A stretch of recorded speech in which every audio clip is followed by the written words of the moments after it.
نحمده ونصلي على رسوله الكريم اما بعد فاعوذ بالله من الشيطان الرجيم بسم الله الرحمن الرحيم رب اشرح لي صدري ويسر لي امري واحلل عقدة من لساني يفقهوا قولي۔ آیت نمبر ہے 116 116 سورۃ النساء۔ ان اللہ لا یغفر، بے شک اللہ معاف نہیں کرے گا، نہیں بخشے گا۔ کس چیز کو؟ ان یشرک بہ، کہ اس کے ساتھ شرک کیا جائے، ویغفر، اور بخش دے گا، ما دون ذالک، جو اس کے علاوہ ہوگا، لیکن کس کو؟ لمن یشاء، جس کو وہ چاہے گا۔ ومن یشرک باللہ، اور جو کوئی اللہ کے ساتھ شرک کرے، فقد ضل ضلالا بعیدا، تو وہ گمراہی میں بہت دور نکل گیا، بہت دور تک جا بھٹکا، اس کے پھر سیدھے رستے پر آنے کے چانسز بہت کم ہیں، اس کو منزل کا ملنا مشکل ہے۔ شرک کی تردید میں اگرچہ پیچھے بھی بہت سی آیات گزر چکی ہیں، لیکن یہ آیت بہت ہی اہم ہے، جس میں شرک کرنے والے کے لیے معافی کی کوئی امید نہیں۔ شرک کیا ہے؟ شرک ہے شریک کرنا،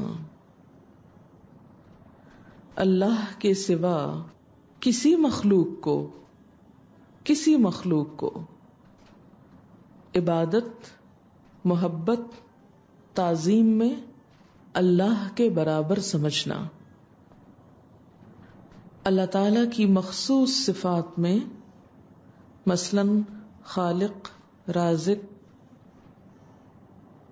حاجت روا، مشکل کشا، اللہ تعالی کی ان صفات میں کسی اور کو شریک سمجھنا کہ کوئی اور بھی یہ سب کچھ کر سکتا ہے۔ قیامت کے دن مشرکین کیا کہیں گے؟ تاللہ ان کننا لفی ضلال مبین اذ نسویکم برب العالمین۔ اللہ کی قسم، بے شک ہم کھلی گمراہی میں تھے جب ہم تم کو رب العالمین کے برابر قرار دیتے تھے۔ یعنی اللہ کے برابر کسی کو قرار دینا، اس کی ذات میں، اس کی صفات میں، اس کے حقوق میں، اس کے اختیارات میں، یہی شرک کہلاتا ہے۔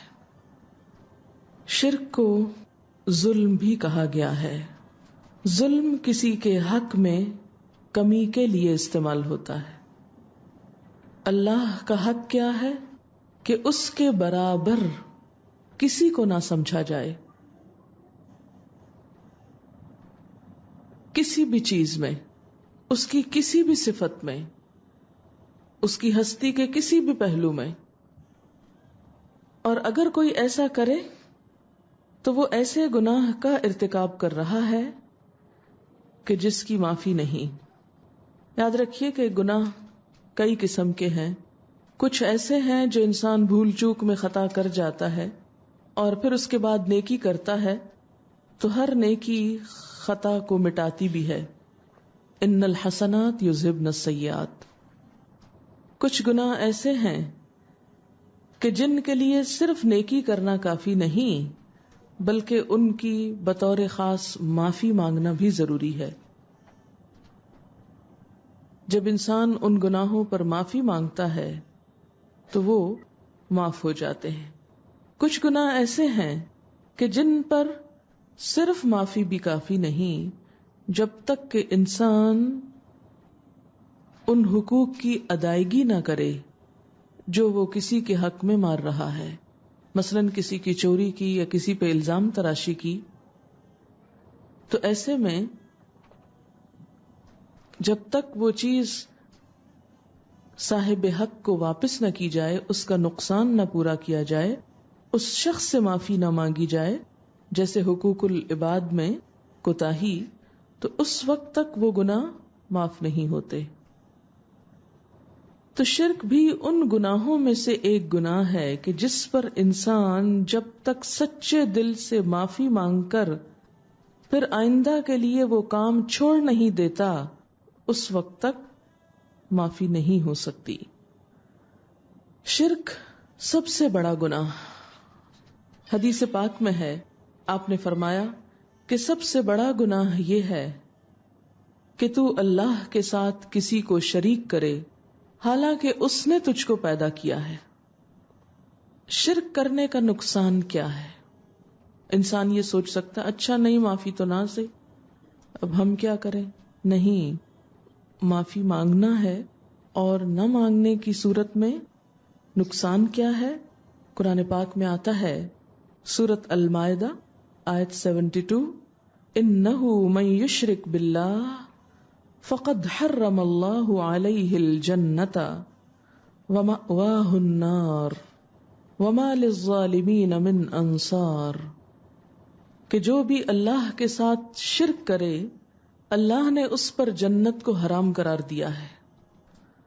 شرک کا سب سے بڑا نقصان کیا ہے کہ شرک کرنے والے پر جنت حرام، ومأواہ النار، اور اس کا ٹھکانہ آگ ہے، وما للظالمین من انصار، اور ان ظالموں کے لیے کوئی مددگار نہیں۔ نبی صلی اللہ علیہ وسلم نے فرمایا، جو کوئی اس حال میں مرے کہ وہ اللہ کے سوا کسی اور کو پکارتا ہو تو وہ جہنم میں داخل ہوگا۔ یعنی کوئی شخص اس حال پہ مر جائے کہ وہ اللہ کے علاوہ دوسروں کو بھی پکارتا ہے۔ پھر یہ اگلا پوائنٹ کہ شرک کے ساتھ نیک اعمال فائدہ نہیں دیتے۔ شرک نیک اعمال کو آگ کی طرح جلاتا چلا جاتا ہے۔ قرآن پاک میں اللہ تعالیٰ نے حضرت ابراہیم، اسحاق، یعقوب، داؤد اور سلیمان علیہم السلام سمیت 18 پیغمبروں کا نام لے کے فرمایا، وَلَوْ أَشْرَكُوا لَحَبِطَ عَنْهُمْ مَا كَانُوا يَعْمَلُونَ، اگر یہ سب شرک کرتے، 18 انبیاء جن میں یہ بڑے بڑے انبیاء شامل ہیں، تو کیا ہوتا؟ لَحَبِطَ عَنْهُمْ مَا كَانُوا يَعْمَلُونَ، تو ان کے بھی اعمال ان سے ضائع ہو جاتے، خواہ کوئی پیغمبر ہی کیوں نہ ہو، لیکن اگر وہ بھی شرک کرے تو اس کے بھی اعمال ضائع ہو سکتے ہیں۔ معاشرے میں شرک پھیلتا کیسے ہے؟ شرک کی جڑ کیا ہے؟ شرک کہاں سے آتا ہے؟ شرک کی سب سے بنیادی وجہ، سب سے بنیادی سبب کسی بھی چیز کی محبت میں غلو ہے۔ کسی بھی نیک انسان، کسی بھی پیغمبر کی محبت میں غلو کیا ہے؟ حد سے بڑھنا۔ حد سے بڑھنے سے مراد کیا ہے؟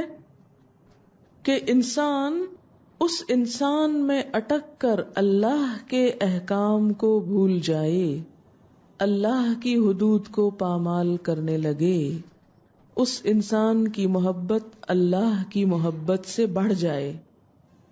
قوم نوح کی مثال آپ کے سامنے ہے کہ ان کے بڑے بڑے بت ود، سواع، یغوث، یعوق، نصر، ان کو وہ پوجتے تھے۔ اور یہ کن کے بت تھے؟ ان کی قوم کے بزرگان دین کے، نیک لوگوں کے، کہ ان کے ہاں جب کوئی شخص بہت نیک ہوتا اور اپنی نیکی میں بہت مشہور ہو جاتا تو پھر لوگ اس کو، اس کی بات کو اللہ کی بات کے برابر قرار دینے لگتے یا اس سے بھی بڑھ کے، اور جب وہ فوت ہو جاتا تو اس کا بت بنا کے پوجنے لگتے، اور کیا کہتے کہ انہوں نے ہم کو خدا سے ملایا ہے لہذا ہمارے خدا یہی ہیں۔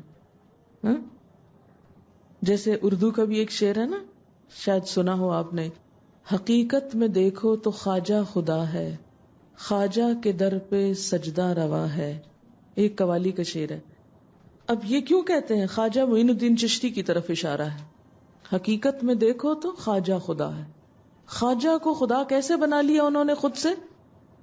کیونکہ پہلے وہ خواجہ سے امپریس ہوئے، ان کی عبادت سے، ان کے دین سے، ان کے تقوی سے، پھر ان سے محبت کرنے لگے، پھر محبت عقیدت میں بدلی، عقیدت شرک میں بدل گیا۔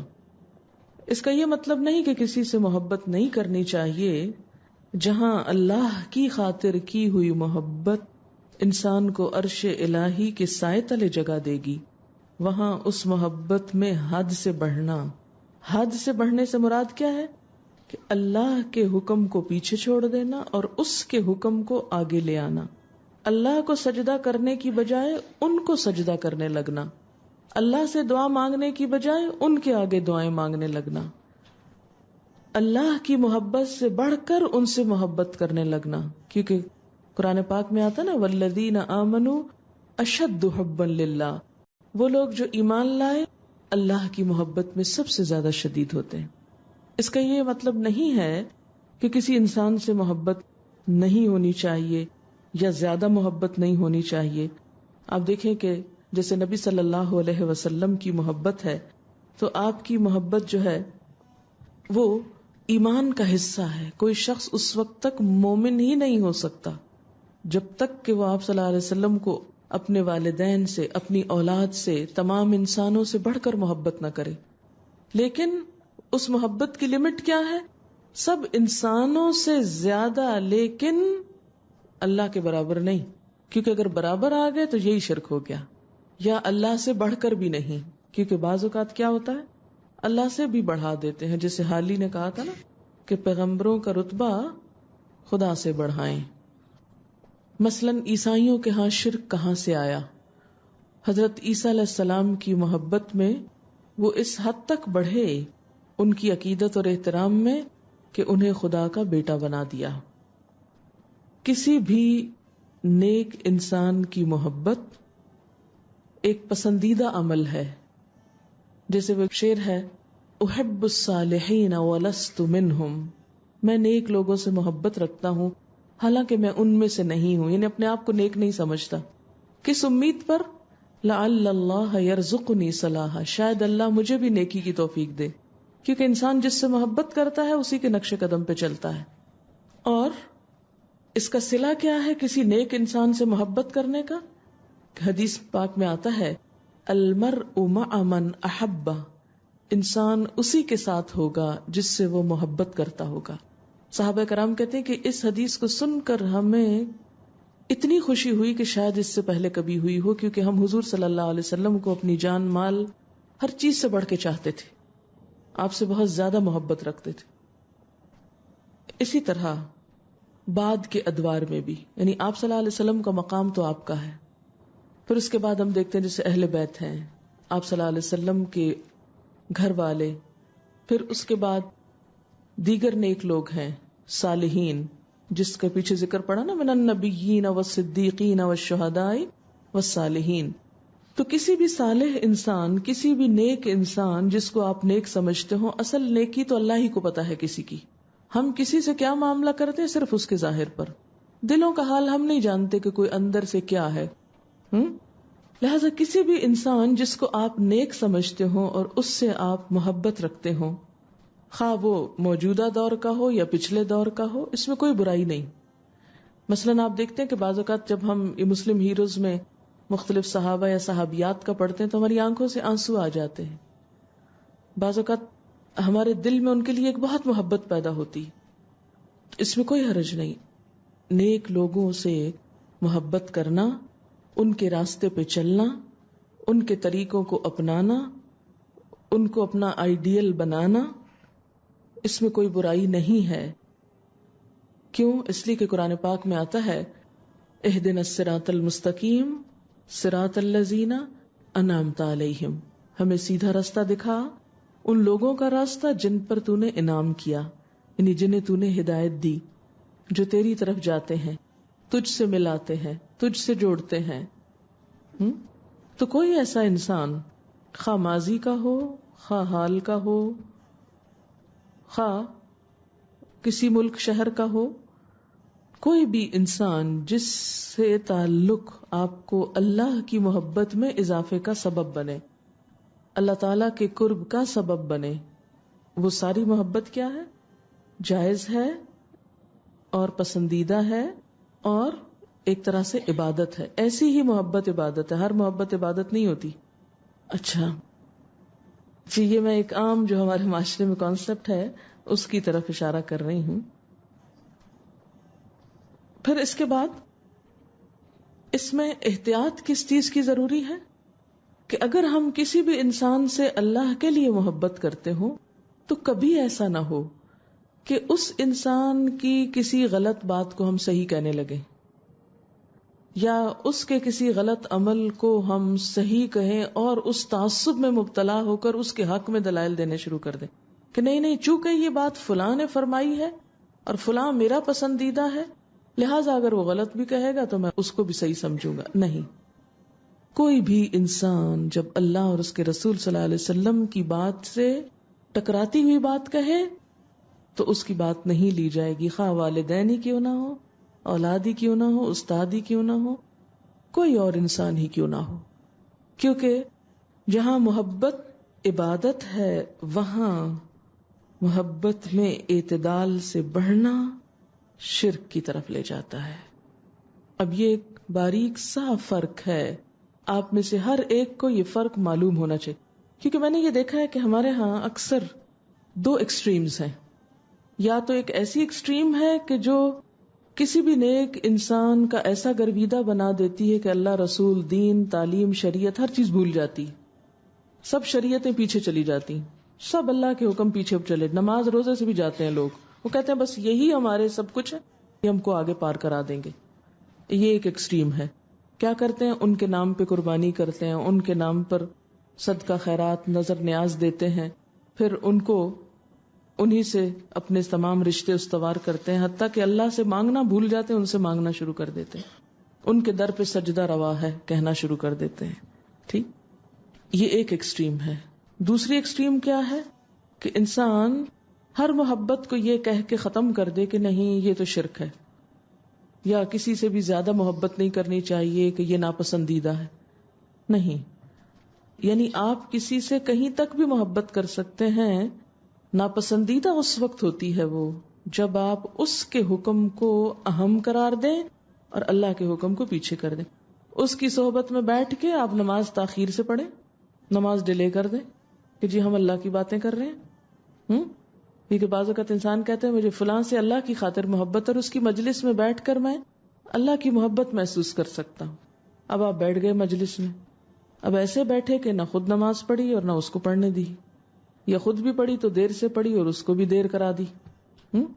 تو کوئی محبت خواہ کتنی بھی اللہ کے لیے ہو، لیکن اگر آپ اللہ کی خاطر محبت کرتے ہیں اور اس محبت میں کوئی قربانی دیتے ہیں، جیسے حضرت اویس قرنی کے بارے میں آتا ہے کہ انہوں نے جب سنا کہ حضور صلی اللہ علیہ وسلم کی دانت مبارک شہید ہو گیا ہے تو انہوں نے اپنا دانت توڑ لیا اتنی دور بیٹھ کے.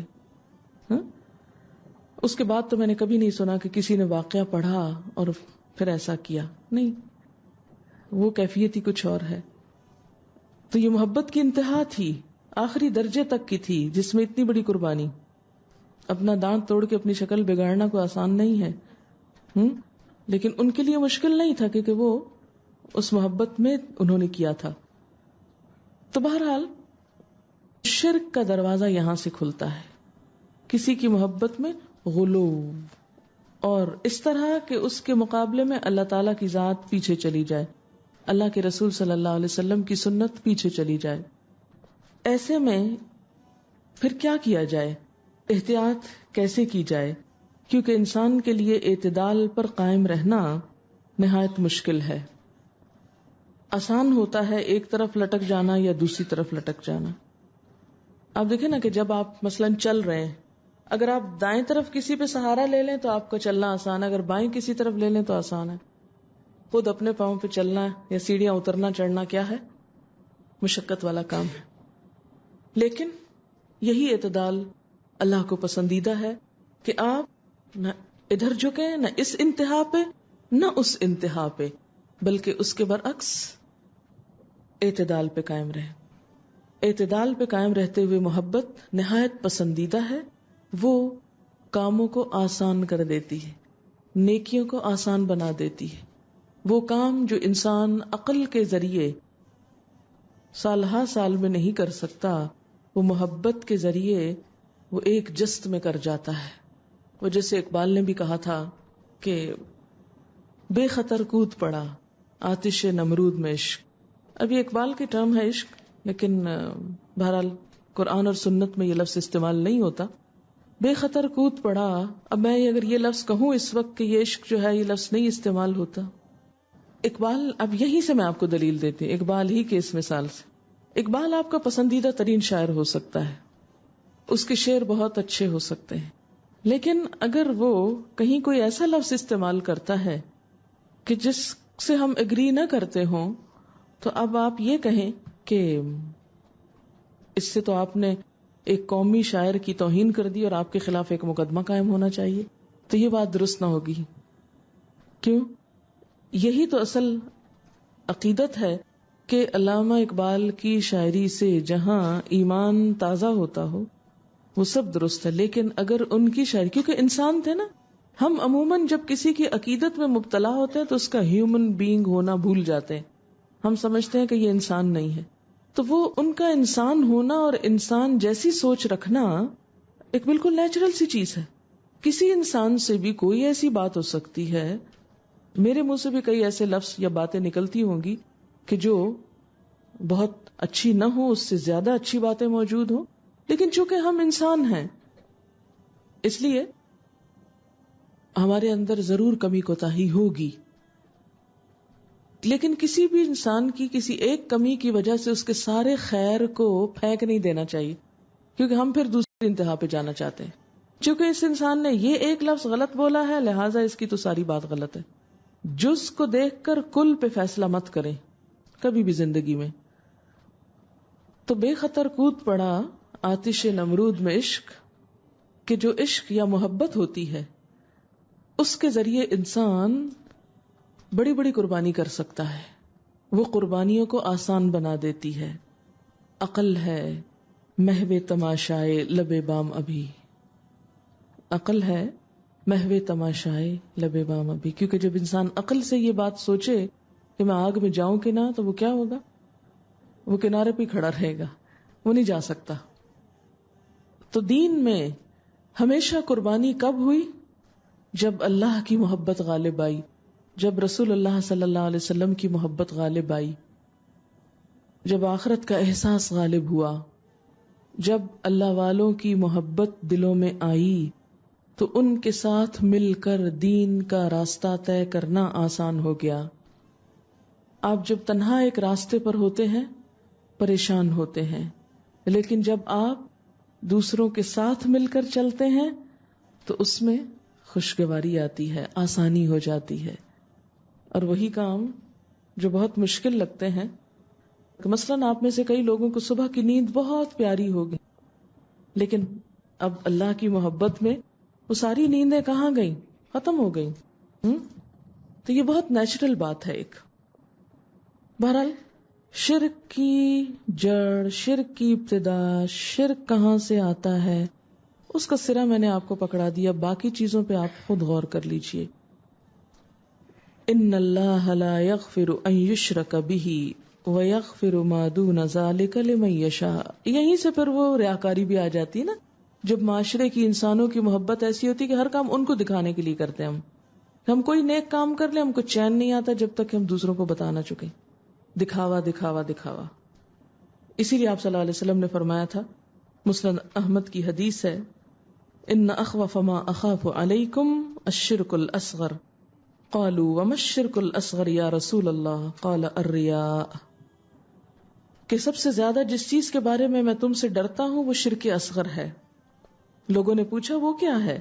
فرمایا ریاکاری، دکھاوا. کہ کسی نیک کام سے خوشنودی کس کی چاہنی چاہیے؟ اللہ کی. یعنی اچھے کام کسی انسان کی خوشی کے لیے نہیں، کسی انسان سے تعریف پانے کے لیے نہیں، کسی انسان سے کچھ فائدہ اٹھانے کے لیے نہیں، دنیا کی تعریف کے لیے نہیں، بلکہ خالصتاً اللہ کی رضا کے لیے. اور ہم کس کو خوش کرنے لگتے ہیں؟ لوگوں کو. کہ ہم اتنا اچھا کام کریں کہ لوگ خوش ہو جائیں، واہ واہ کیا اچھا کام کیا. کتنا قابل انسان ہے. لیکن جب انسان اپنا ٹارگٹ بس اتنا ہی رکھتا ہے نا، اچیومنٹ، بس یہی اچیومنٹ. آج میں جب آ رہی تھی تو راستے میں سوچ رہی تھی اسی موضوع پر، شرکی کے بارے میں، تو میں سوچ رہی تھی کہ بعض اوقات مثلاً ایک طالبہ بہت محنت کرتی ہے اچھے نمبر لینے کے لیے، اس نے گول اچیو کر لیا، اچھے نمبر مل گئے، ٹھیک، لیکن اس کو ایک محدود لمیٹڈ فائدہ ملا. ایک دوسرا شخص ہے، وہ اچھی طرح پڑھ رہا ہے، محنت کر رہا ہے اچھا عمل کرنے کے لیے، خوبصورت عمل کے لیے، بہترین عمل کے لیے.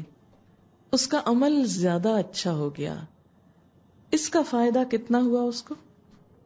لامحدود، بے پناہ، ان گنت.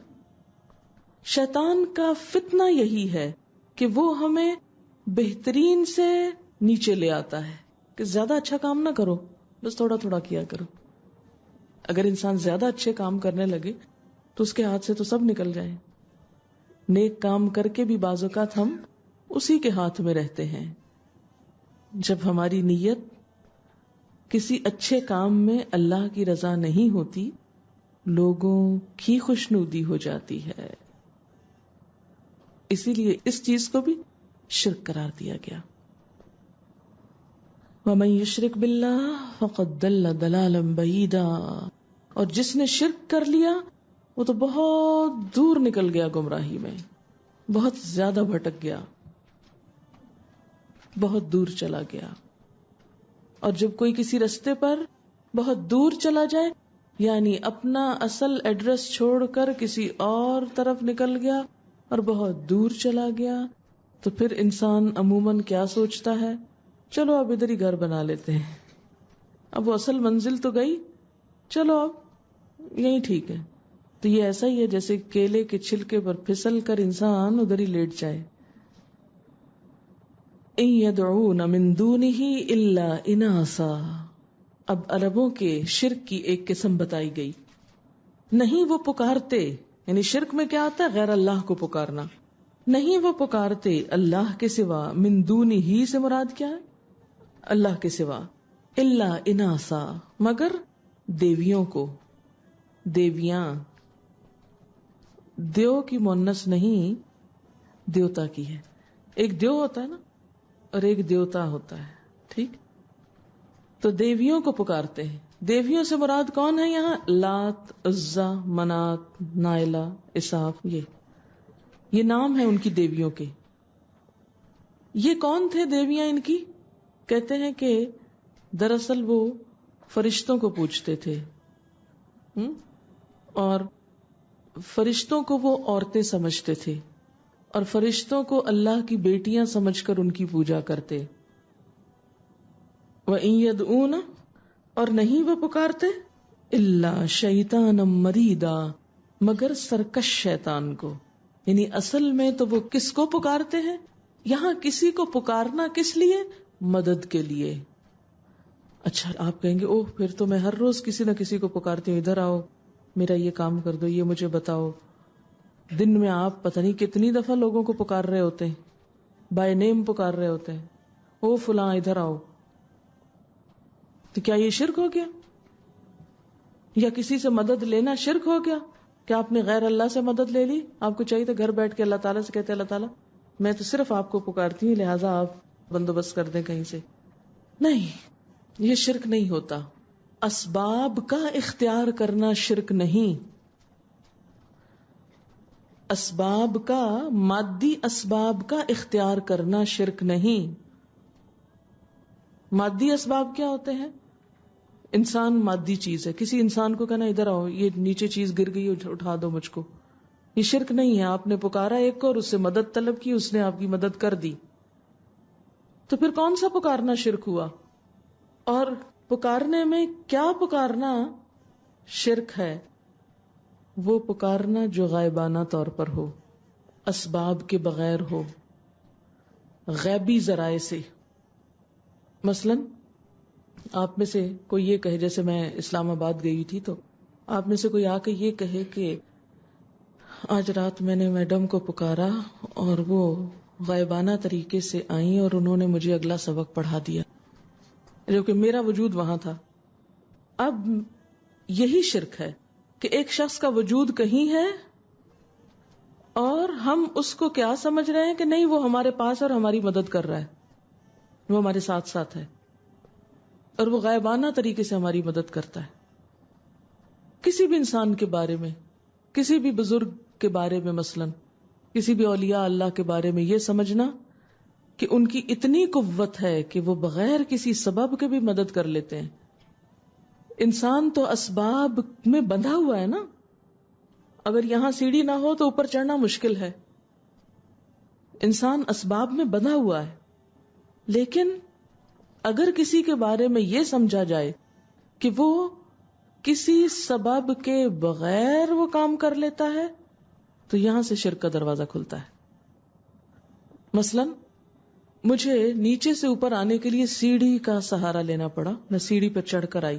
اب اگر آپ میں سے کوئی شخص یہ مشہور کر دے کہ نہیں وہ سیڑھی کے بغیر نیچے سے اوپر آ گئی، کیونکہ ان کی طاقت بہت زیادہ ہے، ان کے اندر بڑی روحانی طاقت ہے، ان کو سیڑھی کی ضرورت نہیں ہوتی، وہ ویسے ہی آ جاتی ہیں. ان کو گاڑی کی ضرورت نہیں ہوتی، وہ ویسے ہی گھر سے یہاں نمودار ہو جاتی ہیں.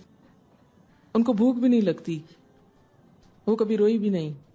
تو وہ تمام صفات جو انسان میں ہوتی ہیں، وہ ساری کمزوریاں جو انسان میں ہوتی ہیں، کسی انسان کے بارے میں یہ سوچ لینا کہ نہیں اس میں تو یہ کمزوری ہے ہی نہیں، اس میں تو یہ ہے نہیں چیز. جیسے ہم لوگ کیا کہتے ہیں کہ نبی صلی اللہ علیہ وسلم کا سایہ ہی نہیں تھا. کتنی مشہور ہے یہ بات، بھئی کیوں نہیں تھا؟ اس سے کسی کی شان میں کیا اضافہ ہوتا ہے سایہ ہو یا نہ ہو؟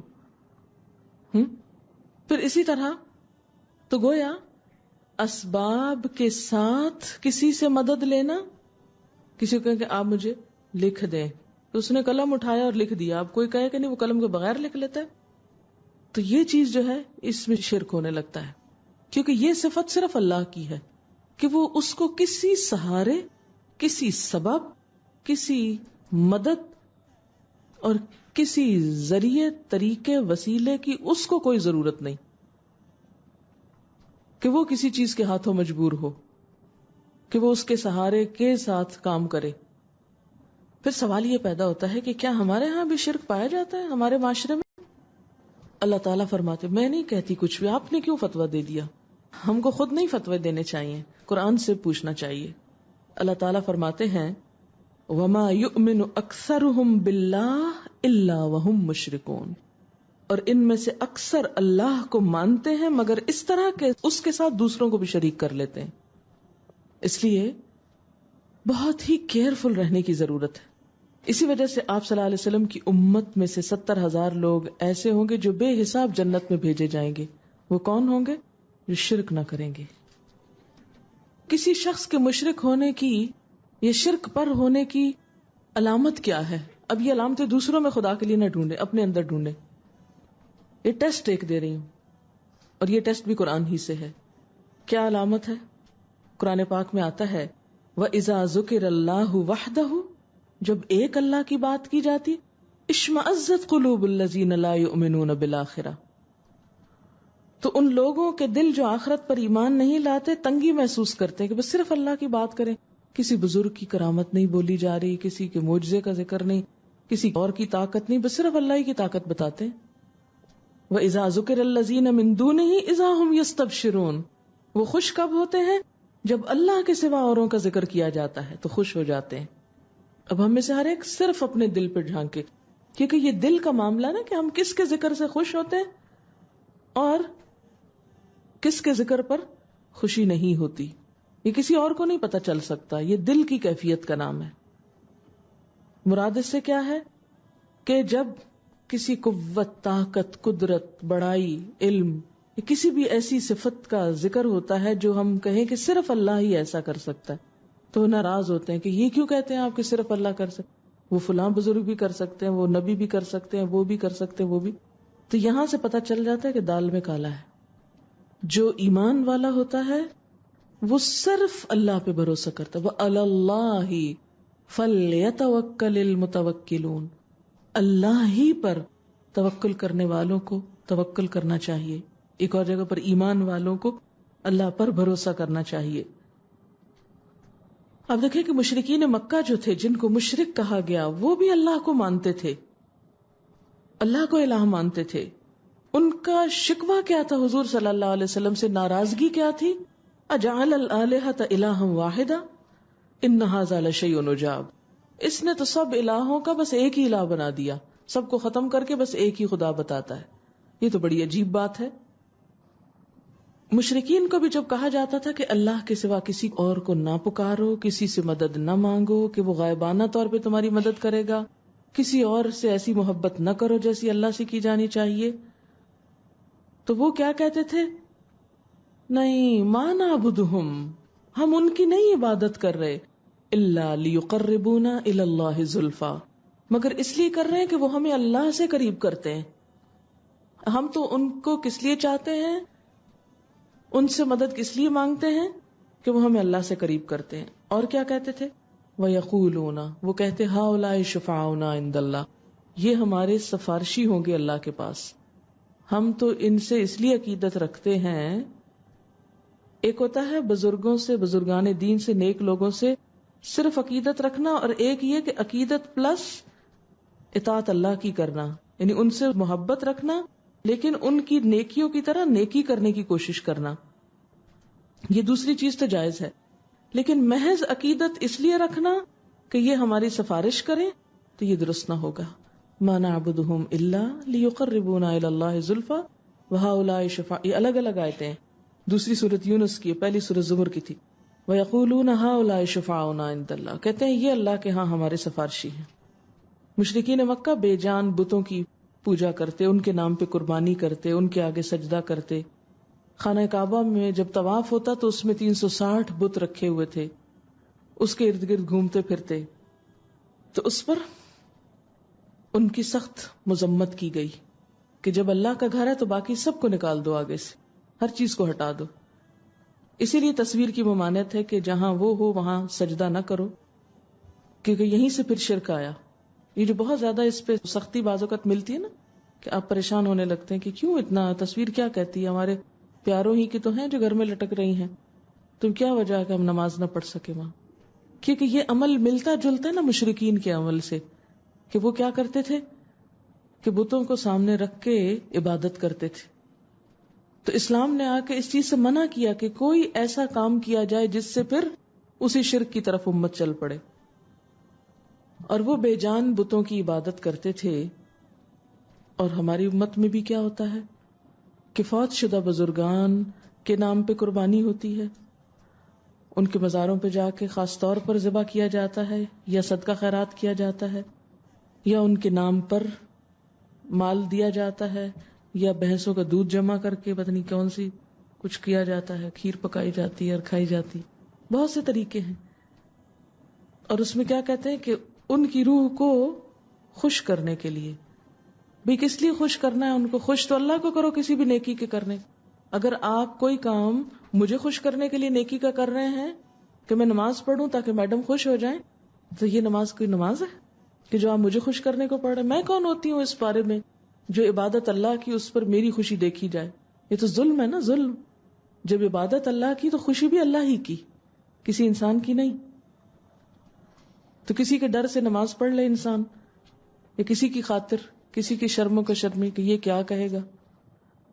اگر آپ پڑھتے ہیں تو پڑھیں، ہر جگہ پڑھیں. نہیں پڑھتے تو صرف کسی کی خاطر نہ پڑھیں کہ اللہ کی شرم تو ہم کو نہ ہو مگر بندوں کی شرم ہو ہم کو. یہی شرک ہے نا پھر، کہ بندوں کو ہم نے زیادہ اہمیت دے دی اللہ کی نسبت. نصارہ ہوں، یہود ہوں، یا مشرکین مکہ ہوں، ان سب کی اصل بنیادی خرابی کیا تھی کہ شرک کرتے تھے. اور اسلام میں سب سے پہلے جس چیز کی اصلاح ہونی چاہیے وہ کیا ہے؟ شرک کا خاتمہ. کیونکہ حضرت معاذ بن جبل جب یمن جا رہے تھے تو آپ نے جو ان کو نصیحتیں کی تھی وہ کیا تھی کہ سب سے پہلے لوگوں کو کس طرف بلاؤ؟ اللہ کی طرف بلاؤ، پھر نماز، پھر زکوٰۃ، پھر اور چیزیں. تو پہلا کام لوگوں کو اللہ سے جوڑنا، اللہ کا تعارف کرانا، اللہ کی محبت محسوس کرانا، اللہ کا خوف پیدا کرنا. اللہ کا احساس پیدا کر دینا، یہ تبلیغ کا سب سے پہلا نقطہ ہے. ورنہ اگر آپ لوگوں کو نمازیں سکھاتے رہے اور کام سکھاتے رہے اور دل میں وہ شرک کرتے رہے تو نمازیں بھی ضائع ان کی اور باقی چیزیں بھی ضائع. پھر اسی طرح بعض اوقات اللہ کی صفات میں شرک کیا جاتا ہے. صفات میں مثلا اللہ تعالیٰ غیب جانتا ہے تو ہم یہ سمجھے کہ فلاں نجومی صاحب بھی غیب جانتے ہیں. یہ آیت ہے سورۃ جن کی جس میں آتا ہے عالم الغیب، اللہ تعالیٰ عالم الغیب ہیں، فلا یظہر علی غیبہ احدا، وہ اپنے غیب پر کسی کو بھی مطلع نہیں کرتے. غیب کا کلی علم صرف اللہ کے پاس ہے. پارشلی جزوی طور پر وہ جب جس کو چاہتا ہے وحی کے ذریعے دیتا ہے. ڈائریکٹ کوئی اپنے کمال سے غیب کا علم حاصل نہیں کر سکتا. الہام کے ذریعے، وحی کے ذریعے. بعض اوقات عام انسانوں پر بھی الہام ہو جاتا ہے.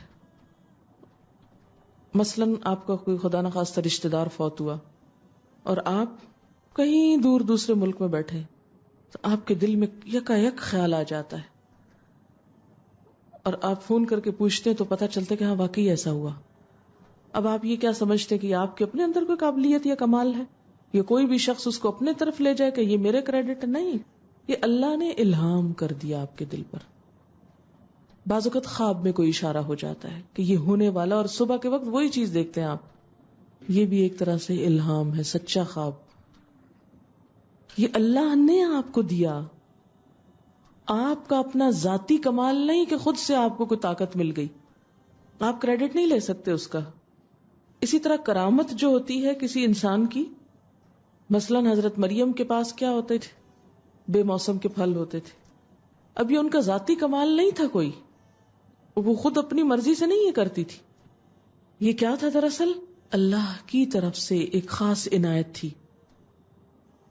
تو اللہ کی صفات میں شرک یہ ہے کہ مثلا اس کے عالم الغیب ہونے میں کسی کو شریک کیا جائے کہ اللہ کو علم غیب ہے اور کسی انسان کو بھی بغیر کسی واسطے یا ذریعے کے علم غیب ہو جاتا ہے. مثلا یہ کہنا کہ فلاں تو ہمارے دلوں کا حال جانتا ہے. کئی نعتوں میں آپ نے شعر پڑھے ہوں گے نا، وہ سب جانتے ہیں، وہ دل کی جانتے ہیں، کوئی اس طرح کی باتیں ہوتی. تو یہ پھر شرکیہ نعتیں ہو جاتی ہیں کہ یہ سمجھنا کہ بغیر کسی واسطے اور ذریعے کے انسان دوسرے کی علم کو یا دوسرے کے دل کے حال کو جان لے. بعض لوگ چہرے پڑھتے ہیں، بعض لوگ مختلف طریقوں سے شخصیت کو پہچانتے ہیں. وہ شرک میں نہیں آتا، لیکن کیونکہ وہ ایک اندازہ ہے، کوئی دعویٰ نہیں کرتا جو میں نے کہا وہی درست ہے.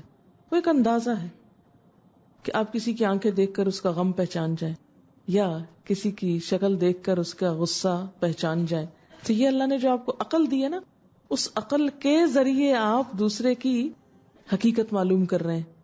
تو یہ بے سبب نہیں ہے، بلا سبب نہیں، سبب کے ساتھ ہے، ذریعے کے ساتھ ہے. تو جو چیز سبب کے ساتھ ہوتی ہے وہ غیب نہیں ہوتی یا غیب کا علم نہیں ہوتا.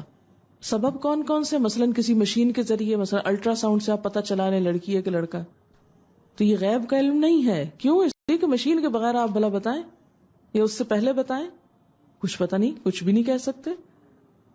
کئی لوگ ویسے قیافے لگاتے رہتے ہیں، وہ لگانے والے بھی ایسے لگاتے، سننے والے بھی ایسے سنتے ہیں. صحیح ہو جائے تو دیکھا کتنی سچی ہوگی اس کی بات، اور نہ ہو تو وہ ایسے ہی کہتا رہتا ہے. فضول باتیں کرنا اس کی عادت ہے. تو اس سے کیا پتہ چلتا ہے کہ اللہ کی صفات میں کسی کو شریک نہیں کرنا چاہیے. پھر اسی طرح مثلا وہ رازق ہے تو کسی اور کو اپنا رازق سمجھ لینا کہ فلاں انسان مجھے رزق دیتا ہے. نہیں، اللہ ہی دیتا ہے. مثلا آپ کہیں کہ میری زمینیں میرے رزق کا سبب ہے. آباد علاقے اجڑ جاتے ہیں جب پانی نہیں برستا، زمین پانی نہیں نکالتی، انسان ختم ہو کے رہ جاتے ہیں. ایتھوپیا میں جو کچھ ہوا یہ کیوں ہو گیا؟ اگر آپ رزق دیتے تھے تو کدھر سو گئے آپ؟ چل کے دیتے نا سب کو، ان کو مرنے نہ دیتے آپ، لیکن آپ نہیں بچا سکے. تو جب تک اللہ نے دیا وہ خوشحال ہوئے، زندہ رہے، سب کچھ ہوا. اس نے پانی روک دیا، جیسے قرآن میں آتا ہے کہ ان اصبح ماؤکم غورا فمن یاتیکم بماء معین. اگر وہ تمہارا پانی زمین میں گہرائی میں لے جائے تو بہتا پانی کون لائے گا؟ کوئی نہیں لا سکتا. اس کے علم میں کوئی شریک نہیں، اس کی صفت رازقیت میں کوئی شریک نہیں، اس کی صفت خالقیت میں کوئی شریک نہیں. آپ نے دیکھا ہوگا بعض اوقات کہ بالکل صحیح سلامت ٹھیک ٹھاک ہوتے ہوئے شوہر اور بیوی کوئی بچہ نہیں ہوتا، کوئی کمی نہیں لیکن اولاد نہیں. بعض اوقات علاج کے باوجود نہیں. اسی طرح کسی کو سمجھنا کہ صحت وہ مجھ کو دیتا ہے، نہیں، اللہ کے سوا کوئی صحت نہیں دے سکتا، شافی وہی ہے. آپ کہیں نہیں ڈاکٹر صحت دیتا ہے، ڈاکٹر ایک ذریعہ ہے، وہ دوا دیتا ہے، صحت نہیں دیتا. وہ سبب استعمال کر رہا ہے، صحت اللہ دیتا ہے. اگر ڈاکٹر صحت دیتے تو دنیا میں کوئی نہ مرتا. کیوں وینٹیلیٹرز پر بھی لوگ مر جاتے ہیں؟ کیوں؟ ساری جدید سہولتیں ہونے کے باوجود پھر ہم کوستے رہتے ہیں ڈائگنوسس صحیح نہیں تھا، ان کی یہ مسئلہ تھا، انہوں نے یہ نہیں یہ کرنا تھا. وہ سب باتیں رہ جاتی ہیں. اصل بات یہ ہے کہ زندگی ختم ہو چکی ہوتی. اسی طرح کسی کو سمجھنا کہ وہ آپ کی مشکلیں آسان کرتا ہے غیبی طریقے سے، کہ آپ مشکل میں تھے اور یکایک کوئی غیبی طریقے سے کوئی بزرگ آپ کو نظر آئے اور انہوں نے آپ کا مسئلہ حل کر دیا. یہ بھی ہمارے معاشرے میں بہت خیال پایا جاتا ہے بعض اوقات. ٹھیک ہے، اللہ تعالیٰ فرشتوں کو بھیج سکتا ہے اور ہو سکتا ہے وہ کسی انسان کی شکل میں آئے، لیکن آپ اس کو کوئی خاص انسان بنا لیں، نہیں وہ فلاں تھا، یہ غلط ہوگا. کئی دفعہ لوگ کہتے ہیں نا کہ ہم سڑک پہ جا رہے تھے، یکایک ایک بزرگ نظر آیا ہم کو. سنی یہ بات کبھی؟ میں نے تو کئی دفعہ سنی ہے، دیکھا نہیں کبھی آج تک، لیکن سنا بہت دفعہ ہے. تو ہم یہ نہیں کہتے وہ جھوٹ بولتے ہیں، ہو سکتا ہے ہوگا. اللہ نے غیبی مدد بھیجی، وہ انسان خود نہیں آیا. اور ہو سکتا فرشتہ ہو جو انسان کی شکل میں، جیسے جنگ احد میں بدر میں فرشتے اترے تھے. لیکن یہ سمجھنا کہ کوئی شخص خود سے ایسا کر لیتا ہے، خود پہنچ جاتا ہے فلاں اور فلاں کی مدد کے لیے، تو یہ شرک ہو جائے گا. قرآن پاک میں آتا ہے قل فمن یملک من اللہ شیئا ان اراد ان یہلک المسیح ابن مریم وامہ ومن فی الارض جميعا. اے رسول صلی اللہ علیہ وسلم، آپ کہہ دیجئے کہ اگر اللہ مسیح ابن مریم، ان کی والدہ اور زمین کے تمام لوگوں کو ہلاک کرنے کا ارادہ کرے تو کون ہے جسے اللہ کے مقابلے میں ذرا سا بھی اختیار ہو کہ ان کو ہلاکت سے بچا لے؟ جس کا مطلب ہے کہ اللہ کی طاقت کے مقابلے میں کسی کی طاقت نہیں. لیکن ہم کیا کہتے ہیں؟ خدا جو پکڑے چھڑا لے محمد. محمد کا پکڑا چھڑا کوئی نہیں سکتا. اب اس شعر کو کیا بولیں گے آپ؟ شرک بولیں گے. یہ اس آیت کے صریحاً خلاف ہے. آیت ہے سورۃ المائدہ 17 آیت، کہ اگر اللہ ہلاک کرنا چاہے تو کون ہے؟ فَمَن يَمْلِكُ مِنَ اللَّهِ شَيْئًا، کون ہے جو اللہ کے سوا کسی چیز کا مالک ہو کہ وہ کسی کو ہلاکت سے بچا لے؟ کوئی نہیں بچا سکتا. پھر یہ سمجھنا کہ کسی انسان کے پاس ہے خزانے زمین آسمان کے، یہ بھی شرک ہے. کیسے؟ مثلا ہمارے ہاں ایک خیال پایا جاتا ہے ابدال اور قطب اور پتہ نہیں کس کس کا، کہ زمین کو تقسیم کیا ہوا ہے، ایک خیالی تقسیم ہے، اس کا کوئی ثبوت قرآن اور سنت میں نہیں، بالکل خیالی باتیں ہیں یہ، کہ زمین پہ معلوم نہیں سب سے بڑے ابدال ہیں یا اس کے بعد پھر قطب ہیں. مجھے چونکہ میں صحیح علم نہیں رکھتی، لیکن یہ نام دو بہت سنے اور بعض لوگوں نے مجھے بہت سمجھانے کی بھی کوشش کی، لیکن میرے پلے میں کچھ نہیں پڑا کہ ہاؤ از اٹ پاسبل. اتنی سائنس ترقی کر گئی اور ابھی تک کوئی ساری زمین کا انتظام نہیں سنبھال سکا، لوگوں کو قحط سے نہیں بچا سکا. یہ کہاں سے، یہ کدھر ہوتے ہیں اور کون ہے یہ قطب ابدال؟ ان کا کانسیپٹ یہ ہے، اگر آپ کو مجھ سے زیادہ بہتر پتا تو آپ میری اصلاح کر دیجیے. کانسیپٹ یہ ہے کہ زمین کو جیسے دو حصوں میں تقسیم کیا گیا ہے، ایک کا مالک ایک ہے، دوسرے کا مالک کوئی اور ہے. جو کچھ بھی ان لوگوں کو ملتا ہے ان قطب یا ابدال کی وجہ سے ملتا ہے، اور وہی سب کو تقسیم کرتے ہیں. وہ روزی تقسیم کرتے ہیں، وہ مارتے جلاتے ہیں اور معلوم نہیں کیا کچھ کرتے. سب چیزیں ان کی وجہ سے ہوتی. اور پھر اس کے علاوہ اس سے چھوٹی تقسیمیں بھی ہیں، ان کی تعدادیں بھی گنوائی ہوئی ہیں کہ اتنے اتنے ہیں. یہ کہیں ایک کتاب تھی میرے پاس، اس وقت یہاں نہیں ہے، اس میں یہ سب لمبی چوڑی کہانی میں نے پڑھی تھی. لیکن میں نے یہ سوچا کہ یہ کہاں سے انفارمیشن ملی، اس کا سورس کیا ہے؟ کوئی خبر سنتے ہیں تو آپ اس کا سورس جاننا چاہتے ہیں، کس کی خبر، کس اخبار میں آئی، چاہے جھوٹی ہے چاہے سچی ہے، لیکن پوچھتے ہیں نا کون سی اخبار میں تھی. BBC کی تھی, CNN کی تھی, کس نے کہی؟ اور اخبار والے پھر آگے سے وہ بتاتے ہیں کہ APP کی تھی یا کیا سورس تھا ان کا. تو ہر خبر کی کوئی سورس تو ہوتی ہے, سورس کے بغیر کیسے بات مان لی جائے؟ تو اس کا سورس کیا ہے کہ واقعی زمین تقسیم ہوئی بھی ہے مختلف لوگوں کے ہاتھ میں, مختلف زندہ یا فوت شدہ انسانوں کے ہاتھ میں, اور رزق کے مالک اور معلوم نہیں کس کس چیز کے مالک وہ ہیں. قرآن میں ہونا چاہیے یا نبی صلی اللہ علیہ وسلم کے کسی فرمان میں ہونا چاہیے؟ اس کے علاوہ غیب کی خبر کہاں سے آئے گی؟ یہ اللہ ہی جانتا ہے. پھر اسی طرح اگر ہم یہ سمجھے کہ کسی انسان کے ہاتھ میں زمین کے خزانے, تو قرآن پاک میں حضور صلی اللہ علیہ وسلم کے بارے میں فرمایا گیا, سورۃ الانعام آیت نمبر 50, قل لا اقول لکم عندی خزائن اللہ, قل لا اقول لکم عندی خزائن اللہ, کہہ دو میں تم سے نہیں کہتا کہ میرے پاس اللہ کے خزانے ہیں. سورۃ یونس آیت 49, قل لا املک لنفسی ضرا ولا نفعا, آپ کہہ دیجئے کہ میں تو اپنی جان کے لیے بھی کسی نقصان یا نفع کا مالک نہیں ہوں. یہ کس کو کہا جا رہا ہے؟ حضور صلی اللہ علیہ وسلم کو. تو کتب ابدال حضور صلی اللہ علیہ وسلم سے بڑھ کے تو نہیں ہو سکتے. اور اگر آپ کو کہا جا رہا ہے کہ آپ بتا دیجئے کہ میں اپنے لیے نفع و نقصان کا کچھ اختیار نہیں رکھتا الا ماشاء اللہ, مگر جو اللہ چاہے وہی ہوتا ہے, تو ایسی صورت